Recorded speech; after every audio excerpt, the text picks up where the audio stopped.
You're a mean one, Mr. Grinch. You really are a heel. You're as cuddly as a cactus. You're as charming as an eel, Mr. Grinch. You're a bad banana with a greasy black peel.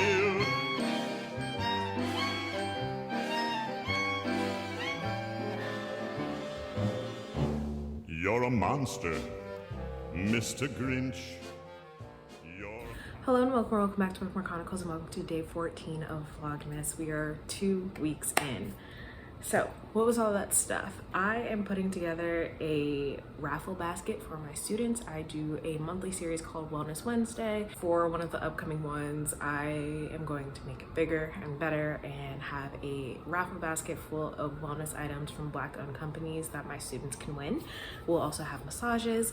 We always have tea from Steep and Sip, which is a Black-owned company, the one that Brie uses for her Noir Apothecary boxes. Honey from Zach and Zoe, which is a Black-owned bee farm. Some of the pins that I showed will be giveaways. The Heart and Hustle hoodie will be in the basket along with the shea butter. I'll also be adding 3 kinds of tea and a jar of honey in there. I'm also getting some items from Zella & Co, a 30-day feelings journal and a mood tracker, as well as some keychains that will also be giveaways. I've worked with her before. I purchased the bookmarks for the Library of Black Literature from her. She also helped Brie with her Black Omenathon bookmarks. There are a few other things that I'm probably going to add to the basket, but for now that's kind of it. But I'm really excited about it. I think it's gonna be a really fun time. On to today's tea. We have Candy Cane Crush, which sounds good, so hopefully it is. I mean, anything will be better than yesterday. This has black tea, white chocolate, peppermint candy, snowflake candies, confectioner's glaze something, and other things that don't really seem to matter, but I'm interested to try this one.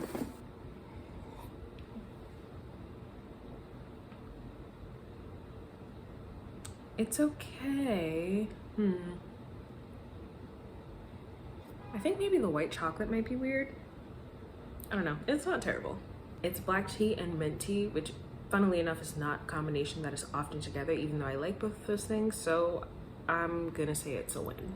Chocolate today, I think, is the raspberry ganache twirl. I've mentioned before in reference to tea that I'm a little weird about berry flavored things. I don't like raspberries, so I don't know if I'm gonna like this one, but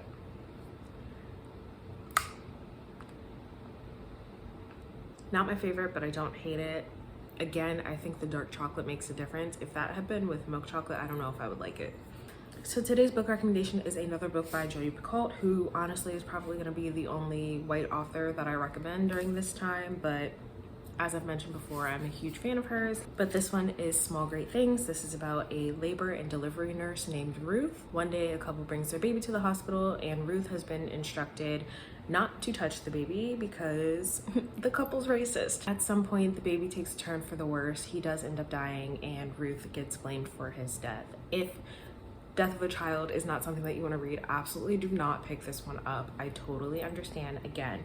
However, if you are going to read this, one thing that I will say is that Jodi Picoult did a good job of taking a look at racism in America from a lot of different angles, not just in the medical field, but also looking at police brutality and in the education system.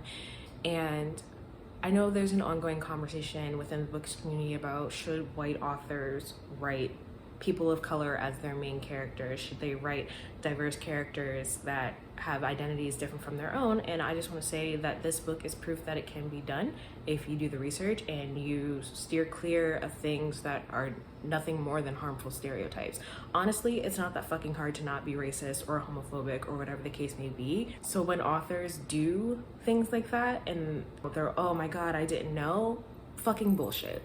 As I mentioned yesterday, Jodi Picoult does a really good job of tackling topics that make people uncomfortable and discussing nuances of different situations. And at the end of the day, a lot of times it just boils down to common sense, but that's neither here nor there. This is another book that I would say proceed with caution if you are going to read it, but I did enjoy this book, and I do think that she did a very good job. Hi, so my phone decided to cut out as I was recording my ending there. I don't even remember what I was gonna say about the tea and the chocolate and where we're at. We'll pick that back up tomorrow, but I just wanted to do an official close to the video, so I will see y'all tomorrow for day 15.